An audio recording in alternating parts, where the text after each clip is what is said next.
versículo 6 em diante, e assim diz a palavra do Senhor. Este é aquele que veio por meio de água e sangue, Jesus Cristo, não somente com água, mas também com a água e com o sangue. E o Espírito é o que dá testemunho, porque o Espírito é a verdade. Pois há três que dão testemunho: no céu, o Pai, a Palavra, o Espírito Santo, e estes três são um. E três são os que testificam na terra: o Espírito, a água e o sangue. E os três são unânimes num só propósito. Se admitimos o testemunho dos homens, o testemunho de Deus é maior. Ora, este é o testemunho de Deus, que Ele dá acerca do seu Filho. Aquele que crê no Filho de Deus tem em si o testemunho. Aquele que não dá crédito a Deus o faz mentiroso, porque não crê no testemunho que Deus dá acerca do seu Filho. E o testemunho é esse, que Deus nos deu a vida eterna, e esta vida está no seu Filho. Aquele que tem o Filho tem a vida, e aquele que não tem o Filho de Deus não tem a vida. Vamos orar.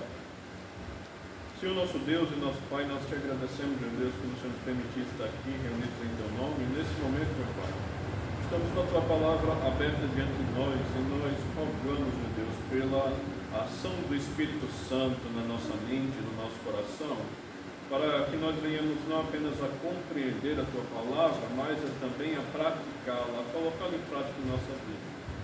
Seja conosco, meu Pai, ilumina a nossa mente, o nosso coração por meio do Espírito Santo.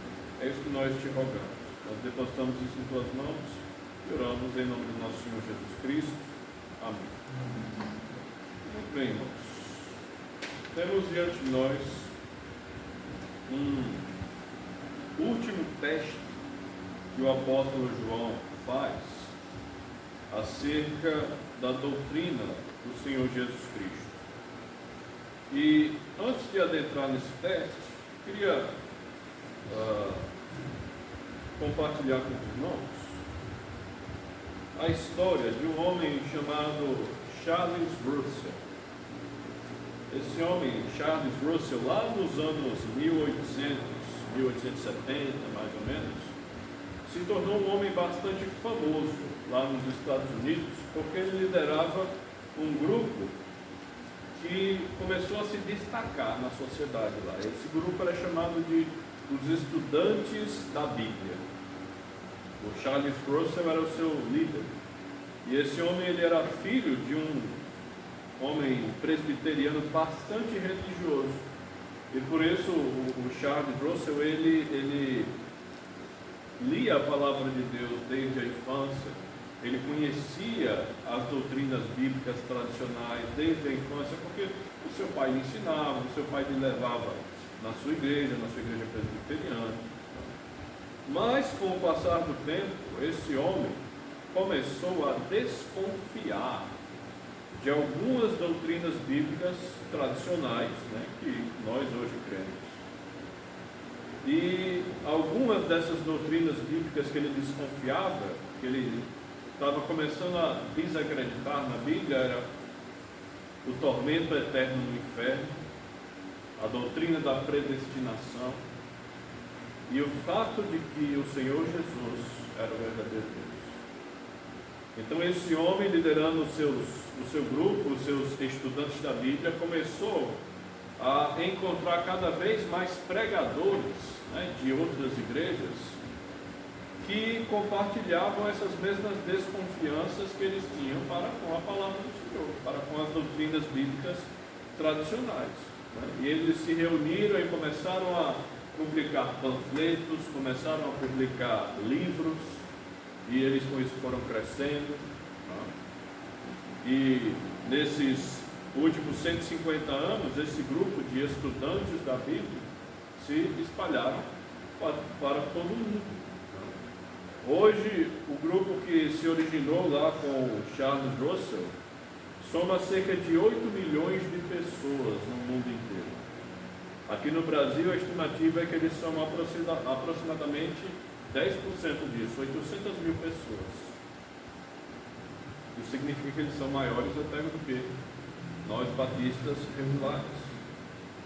E essas pessoas que se originaram lá nos estudantes da Bíblia do Charles Russell, que negavam a existência e a realidade do inferno, que negavam a predestinação, que negavam o fato do Senhor Jesus Cristo ser Deus, é conhecido hoje como os testemunhas de Jeová. Então, essa história, irmãos, nos mostra como as pessoas são facilmente levadas pelo erro. Nos mostra como facilmente nós, seres humanos, somos arrastados por qualquer vento de doutrina. E a parte mais triste, irmãos, é que muitos cristãos confessos podem se deixar facilmente levar por esses ventos de doutrinas, por essas heresias que o mundo cria. Essas pessoas se diziam cristãs, mas negam, como eu falei, essas doutrinas bíblicas mais fundamentais. Dentre as coisas que eles negam, por exemplo, a imortalidade da alma, como eu falei antes, né? A realidade do inferno e tantas outras coisas. Eles negam que o Senhor Jesus é o Cristo, verdadeiramente Deus. Eles negam, portanto, o nosso Deus Trino. Eles negam que o Espírito Santo é Deus. E negar, essa questão de negar a deidade do Senhor Jesus Cristo é relevante porque o texto que nós vamos tratar hoje tem como objetivo justamente lidar com essa questão. Porque os hereges opositores de João, lá no primeiro século, já estavam começando a pensar dessa forma também. Então, o que João nos mostra nessas passagens que nós acabamos de ler é que nós devemos crer que Jesus é o Cristo, que Jesus é o Filho de Deus, que Jesus é Deus verdadeiro. E João vai nos mostrar isso por meio de 3 testemunhos que ele nos apresenta entre o versículo 6 e o versículo 9, que nós vamos estudar nesse momento. Veja comigo a primeira parte do versículo 6. 1 João capítulo 5, versículo 6. Este é aquele que veio por meio de água e sangue, Jesus Cristo, não somente com água, mas também com água e com sangue. Para entendermos o argumento do apóstolo João aqui, nós precisamos primeiro compreender o que é que ele quer dizer com água e sangue nesse versículo. Há quem acredite que isso aqui seja uma referência ao momento da crucificação do Senhor Jesus, que logo após a sua morte, o soldado romano pegou uma lança e perfurou, né, a lateral do Senhor Jesus, e o próprio João escreve lá no Evangelho que do ferimento saiu água e sangue. Então as pessoas há quem faça essa associação. Entretanto, é mais provável que água e sangue aqui sejam uma referência ao fato de que Jesus Cristo passou pelo batismo com a água e pela morte com o sangue. E por que esse é o mais provável? Porque os opositores de João, lá no primeiro século, os hereges que João quer confrontar com essa carta, diziam que, lembra que eu falei, né? Jesus de Nazaré e o Cristo eram 2 pessoas diferentes. Então eles diziam que o Cristo, o Espírito que veio da parte de Deus, estava assim com Jesus de Nazaré na hora do batismo, mas que ele não estava com Jesus na hora da sua morte. Então o que é que João diz nesse versículo? Jesus Cristo, não somente com água, mas também com o sangue. O Cristo estava na cruz. Quando João estava diante da cruz, vendo o Senhor Jesus Cristo crucificado, ele estava vendo verdadeiramente o Filho de Deus. Ele estava vendo o Cristo. E os opositores dele, né, cerca de quase 50 anos depois, quando João escreve essa carta, estavam negando esse fato. João era testemunha ocular de que o Filho de Deus, o verdadeiro Deus, estava na cruz. Mas os seus opositores não, diziam que não estava, diziam que ali era apenas Jesus de Nazaré morrendo. Então veja, eles negavam que Jesus era verdadeiramente Deus. Eles acreditavam que o Cristo estava no batismo de Jesus, mas que o Cristo não estava na morte de Jesus. É contra isso que João quer falar nessa passagem. Veja, essa interpretação tem sido utilizada até em alguma das traduções mais modernas das Escrituras. Por exemplo, a tradução da Bíblia em português, chamada Nova Versão Transformadora, elas traduziram o início desse versículo 6 da seguinte forma: Jesus Cristo foi revelado por meio de seu batismo na água e pelo seu derramamento de sangue na cruz. Já outra tradução, a Nova Tradução da Linguagem de hoje, diz: Jesus Cristo é aquele que veio com água do seu batismo e com sangue da sua morte. Eu sei que alguns dos irmãos aqui usam outras traduções além da Almeida Revista Atualizada, que é a que eu uso, que o pastor usa, né? Então talvez os irmãos já tenham lido alguma coisa semelhante a isso que eu acabei de falar. As novas traduções da Bíblia já fazem essa interpretação. A água e o sangue a qual João se refere aqui é o batismo e a morte do Senhor Jesus Cristo. Então, diante disso, que aplicação nós já tiramos para as nossas vidas nessa primeira parte do versículo 6? Primeiro, nós devemos refutar as mentiras por meio da pregação da verdade. Nós olhamos aqui, por exemplo, do apóstolo João nesse momento. João estava enfrentando os ataques de falsos cristãos, de hereges dentro da igreja. O que é que João faz? Ele levanta acusações contra as pessoas que estão trazendo essas falsas doutrinas dentro da igreja? Não. Pelo contrário. Ele foca na verdade. Ele prega a verdade, para que por meio da verdade os irmãos sejam edificados e assim resistam ao erro. Veja comigo a carta de Paulo a Tito. Vamos ler Tito capítulo 1, versículo 10 e versículo 11. Veja o que o apóstolo Paulo nos ensina aqui em Tito capítulo 1, versículo 10. Ele diz: porque existem muitos insubordinados, fauradores frívolos e enganadores, especialmente os da circuncisão. É preciso fazê-los calar, porque andam pervertendo casas inteiras, ensinando o que não devem, por torpe ganância. Veja o que o apóstolo Paulo diz agora no capítulo 2, versículo 1.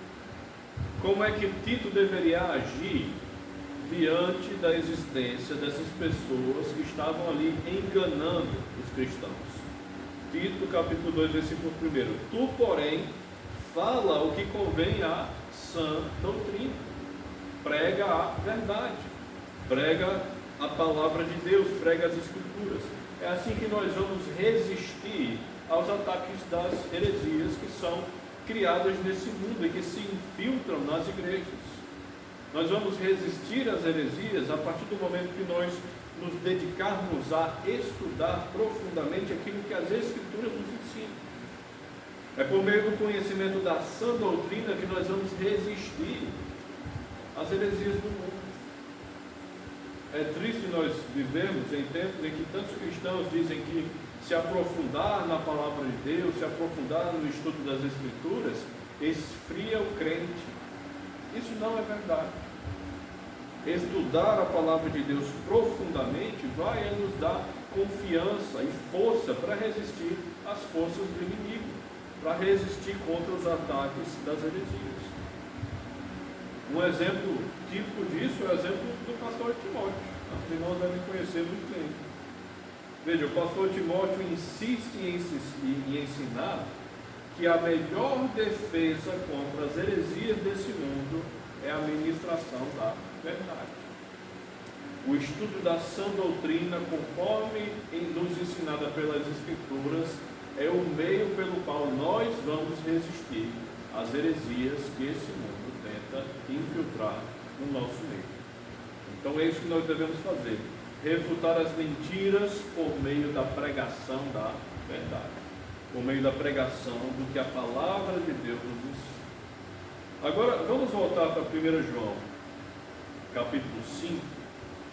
Vamos continuar nossa leitura ali da segunda metade do versículo 6 e vamos ler até o versículo 8. E aqui nós vamos ver um segundo testemunho. O primeiro testemunho que nós acabamos de ler por o testemunho dos fatos históricos que a palavra de Deus, que as Escrituras nos mostram: o batismo e a morte do Senhor Jesus Cristo. Agora, na segunda metade do versículo 6 até o versículo 8, nós vamos ver outro testemunho, o testemunho do Espírito Santo. Veja o que João escreve: e o Espírito é o que dá testemunho, porque o Espírito é a verdade. Pois há três que dão testemunho no céu: o Pai, a Palavra, o Espírito Santo, e esses três são um. E três são os que testificam na terra: o Espírito, a água e o sangue, e os três são unânimes num só propósito. Veja, o apóstolo Paulo começa o apóstolo João começa falando: e o Espírito é o que dá testemunho, porque o Espírito é a verdade.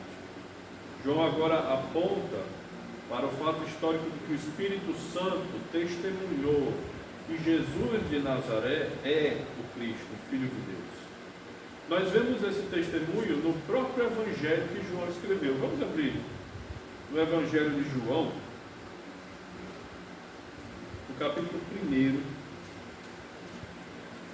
versículo 32 e até 34. Nós temos ali o testemunho de João Batista falando sobre o que o Espírito Santo o havia revelado acerca do Senhor Jesus Cristo.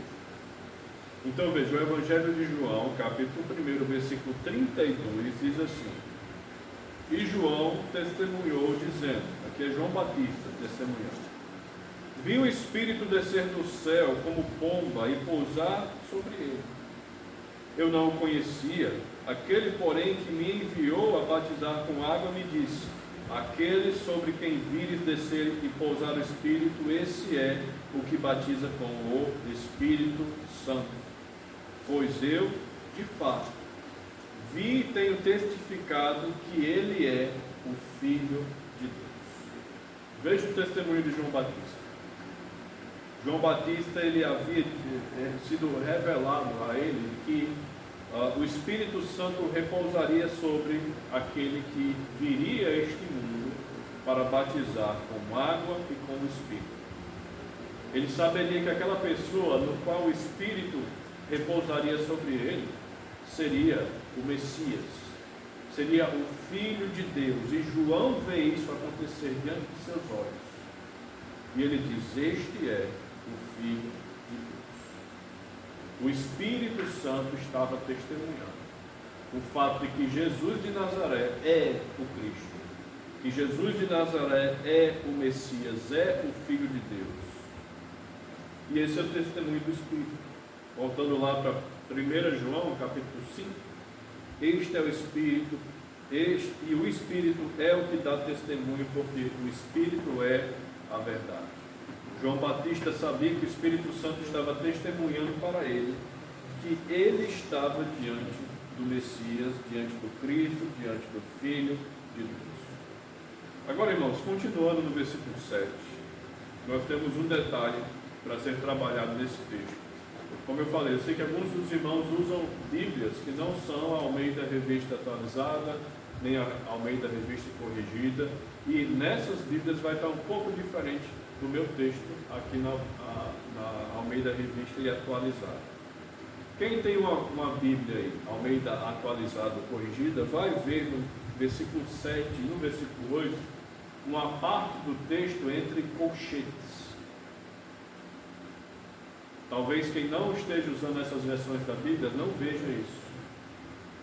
Esses colchetes, eles mostram um trecho do texto que o João Ferreira de Almeida utilizou na sua tradução da Bíblia, que não ocorre, não aparece nos manuscritos mais antigos e mais confiáveis do texto do Novo Testamento, dos manuscritos em grego, dos manuscritos que estavam na língua original, certo?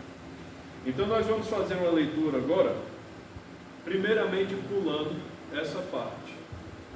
Veja o que fica então na leitura, versículo 7.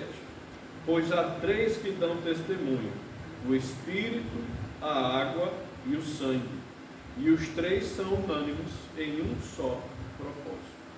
Veja, nessa leitura, aparentemente João está traçando um paralelo em seus argumentos acerca do fato de que Jesus era o Filho de Deus,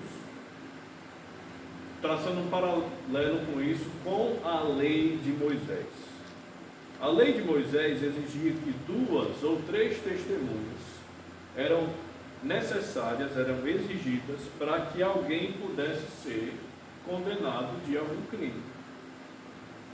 Tanto que a lei de Moisés, lá em Deuteronômio, ainda determina o seguinte: se você não trouxer 2 ou 3 testemunhas, essa pessoa não será culpada do crime que vocês estão alegando ela cometer, independente do seu comportamento, independente da sua vida.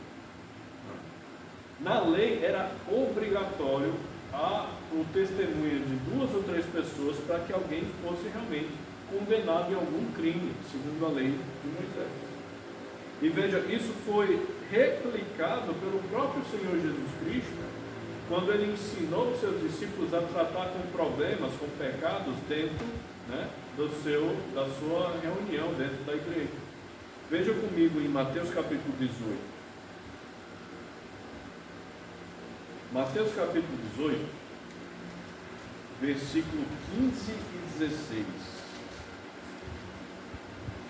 Veja o que o Senhor Jesus Cristo ensina em Mateus capítulo 18, versículos 15 e 16.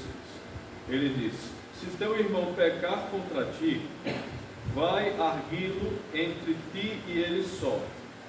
Se ele te ouvir, ganhaste a teu irmão.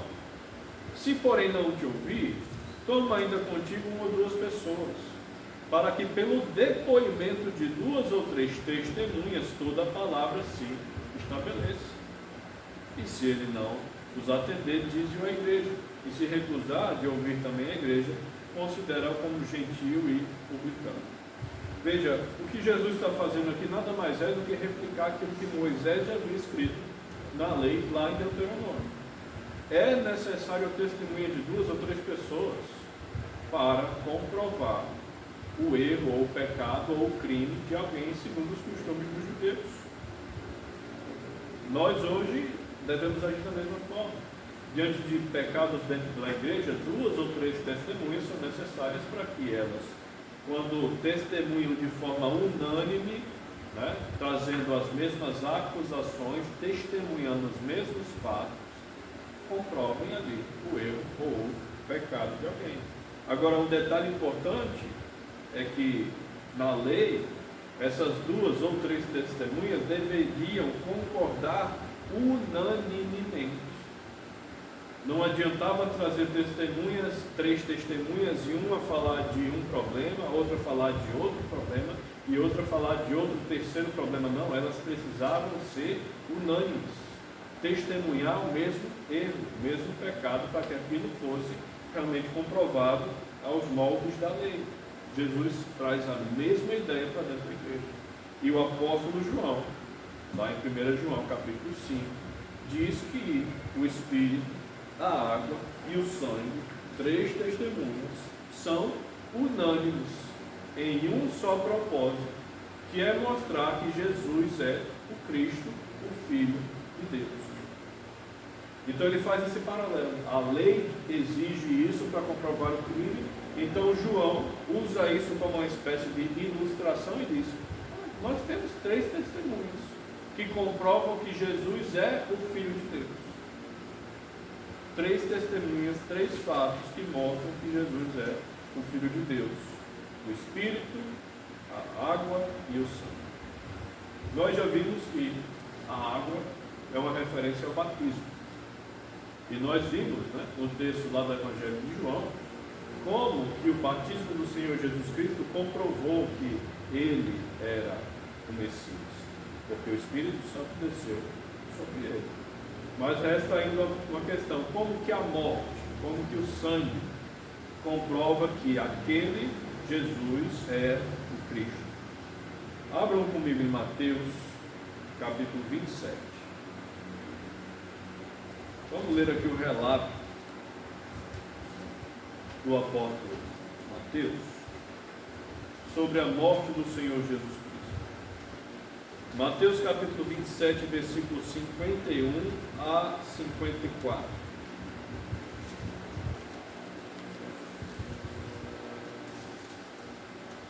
Mateus 27, vamos ler aqui a partir do 51. Vamos ler a partir do 50.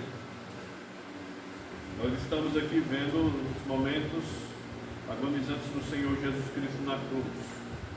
Versículo 50 diz: E Jesus, chamando outra vez com grande voz, entregou o Espírito. Ele morreu. 51. Eis que o véu do santuário se rasgou em duas partes, de alto a baixo. Tremeu a terra, fenderam-se as rochas,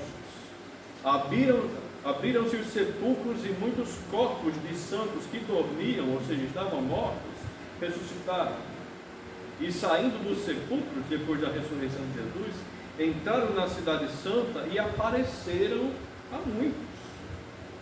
O centurião e os que com ele guardavam a Jesus, vendo o terremoto e tudo o que se passava, ficaram possuídos de grande temor e disseram: verdadeiramente, este era Filho de Deus.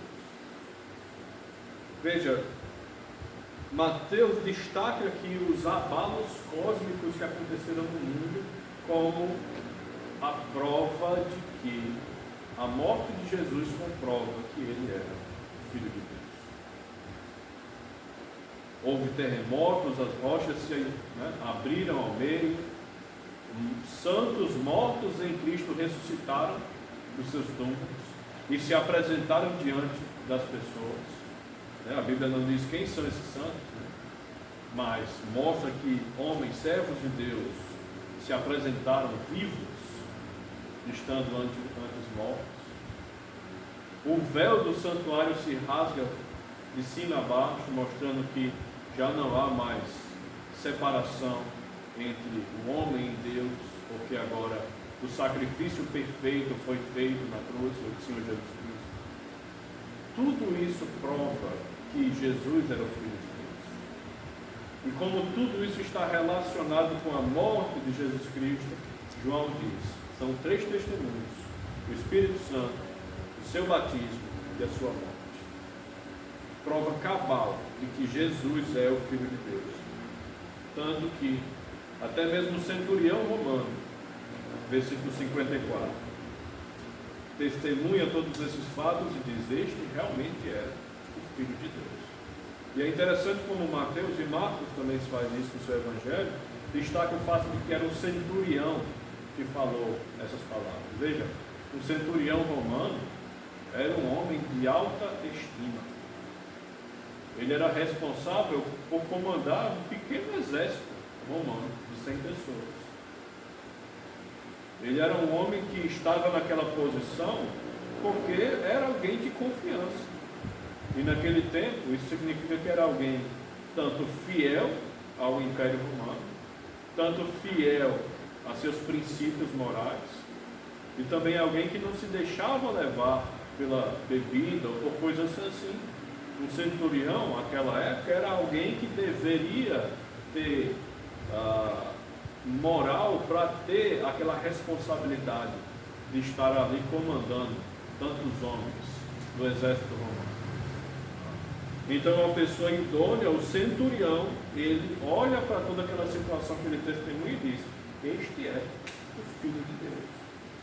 A morte de Jesus mostra que ele é o Filho de Deus.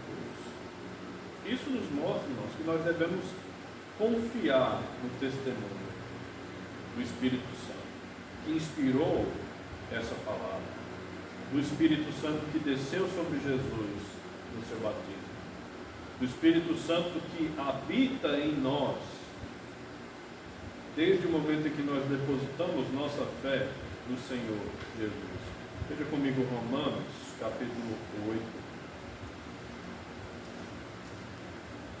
Romanos, capítulo 8, versículos 15 e 16. Romanos, capítulo 8, versículo 15 e 16, diz assim: porque não recebestes o espírito da escravidão para viverdes outra vez atemorizados, mas recebestes o espírito de adoção, baseado no qual chamamos Abba, Pai.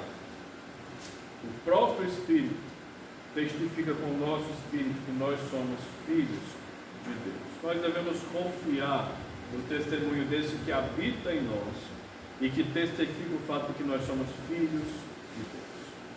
Agora, irmãos, vamos dar uma olhadinha nesse trecho que pelo menos na Bíblia Almeida atualizada, na corrigida também, está dentro desses colchetes.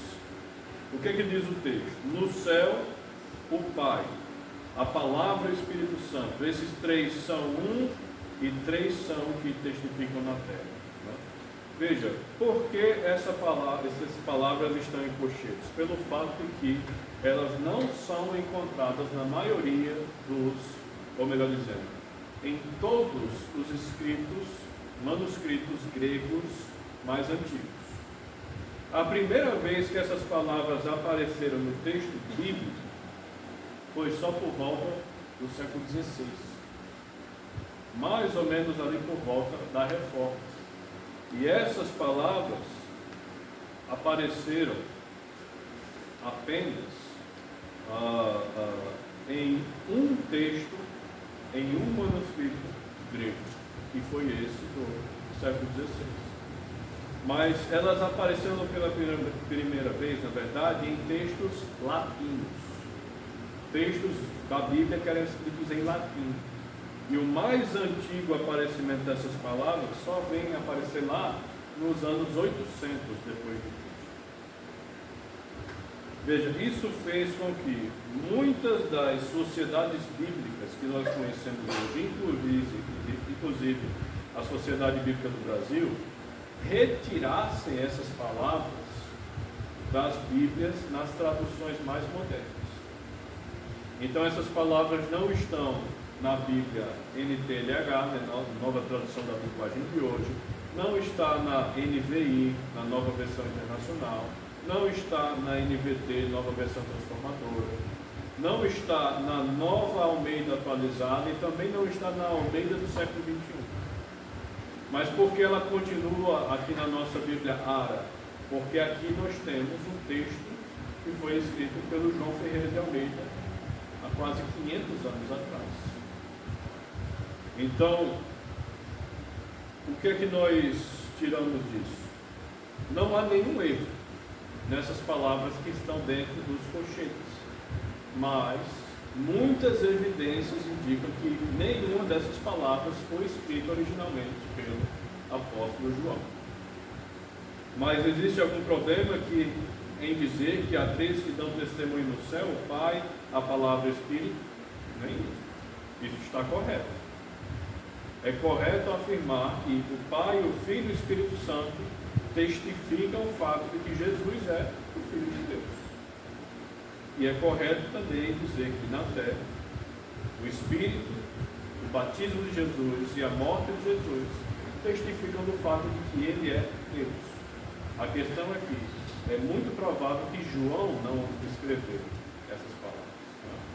Apenas esse detalhe que nós precisávamos tratar no versículo 7 e no versículo 8. Agora, irmãos, nós vimos lá no versículo 6 o testemunho histórico das Escrituras, o batismo e a morte de Jesus. Nós vimos aí do versículo 7 até o versículo 8 o testemunho do Espírito Santo. E agora nós temos no versículo 9 um terceiro testemunho que mostra que Jesus é o Filho de Deus. E é o testemunho do próprio Deus, o Pai. Veja o que diz o versículo. Se admitimos o testemunho dos homens, o testemunho de Deus é maior. Ora, este é o testemunho de Deus, que Ele dá acerca do seu Filho. Deus testemunha, Deus o Pai testemunha o fato de que Jesus é o seu Filho. Veja, John Stott, um grande comentarista bíblico do século passado, ele dá uma boa explicação sobre o que esse versículo está dizendo. Veja as palavras dele. O Espírito, a água e o sangue dão testemunho de Cristo. E a razão por que concordam é que o próprio Deus, o Pai, está por trás deles. As três testemunhas foram de fato um único testemunho divino de Jesus Cristo. Testemunho que Deus dá acerca do seu Filho. Então, Deus o Pai estava por trás do testemunho dado pelo Espírito, estava por trás de tudo aquilo que aconteceu no batismo do Senhor Jesus Cristo. Os céus se abriram diante deles, a voz falou que aquele era o Filho de Deus, o Espírito Santo, em forma de pomba, pousou sobre o Senhor Jesus. Aconteceu todo aquele abalo cósmico e sísmico após a morte do Senhor Jesus na cruz. Quem estava por trás de tudo isso? Deus, o Pai. Deus Todo-Poderoso, agindo nesse mundo e transformando isso em um testemunho que comprovava que o Senhor Jesus é o Filho de Deus. Tudo isso mostra que era Deus, o Pai, que estava por trás de toda essa realidade, mostrando que o Senhor Jesus é também verdadeiro Deus. Abra comigo no Salmo de número 33. Salmo de número 33. Vamos ler ali do versículo 10. Vamos ler o versículo 10 e versículo 11. Salmo 33, versículo 10. Veja o que o salmista nos fala sobre Deus, o Pai. O Senhor frustra os desígnios das nações e anula os intentos dos povos. O conselho do Senhor dura para sempre, os desígnios do seu coração por todas as gerações. Quando nós olhamos, irmãos, a vida e obra do Senhor Jesus Cristo nos Evangelhos, nós vemos que Satanás se levanta contra o Senhor Jesus. Os demônios se levantam contra o Senhor Jesus.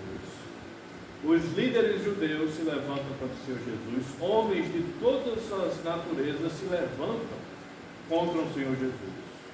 Mas os planos de Deus para com o Senhor Jesus mantêm-se intactos. Deus planejou tudo o que deveria acontecer com o Senhor Jesus. Ele nos mostra tudo isso nas profecias que existem no Antigo Testamento. Ele deveria entrar em Jerusalém em um jumentinho. Zacarias profetiza isso, palavra por palavra. Os anciões judeus deveriam confrontá-lo. Jesus deveria ser humilhado. Isaías falou muito bem sobre isso. Tudo isso foi Deus revelando esses planos aos seus profetas. O diabo se levanta, homens se levantam, mas nada abala os planos do Senhor. Porque, como o salmista diz, os desígnios do seu coração duram por todas as gerações. Testemunho de Deus, fazendo com que tudo aquilo que ele planejou viesse a se cumprir na vida do Senhor Jesus. Então, diante desse testemunho, o que é que nós devemos fazer? Nós devemos confiar na vontade de Deus, principalmente na vontade de Deus para conosco. O que é que Romanos 12:2 diz? A vontade de Deus é boa, perfeita e agradável. Nós devemos confiar nessa verdade. Confiar na vontade de Deus para as nossas vidas e depositar as nossas vidas nas mãos de Deus. Veja, Deus desejou que nós alcançássemos salvação por meio da boa obra do Senhor Jesus Cristo. E essa maravilhosa graça é exemplo da grande bênção que é a vontade de Deus para conosco. Ele planejou esse sacrifício tão perfeito. o verdadeiro Deus, o Senhor Jesus, o Cristo, morreu na cruz em nosso lugar. Então, concluindo, irmãos, nós devemos sempre dizer, assim como o apóstolo Pedro falou diante do Senhor Jesus: Tu és o Cristo, o Filho do Deus vivo. É esse o Senhor ao qual nós servimos. Esse que é o cabeça da igreja. E nós devemos servi-lo e adorá-lo, trabalhar em seu nome, buscar cumprir a sua vontade neste mundo. Amém? Vamos orar. Senhor nosso Deus e nosso Pai, nós te agradecemos, meu Deus, pelo Senhor nos permitir o acesso à tua tão rica palavra. Nós rogamos, meu Pai, que o Senhor nos dê entendimento e também que o Senhor ilumine, meu Pai, nossa mente e nosso coração acerca da verdade que o Senhor Jesus é verdadeiro Deus, é o verdadeiro Deus. Que o Senhor Jesus é o Cristo, o Messias, o ungido. Que o Senhor Jesus foi aquele sacrifício perfeito, feito pelo próprio Senhor para nós. Nós agradecemos, meu Pai, pela tua boa vontade sobre as nossas vidas, depositamos nossas vidas em tuas mãos e oramos em nome do nosso Senhor Jesus Cristo. Amém. Bem, irmãos, temos tempo para os nossos momentos.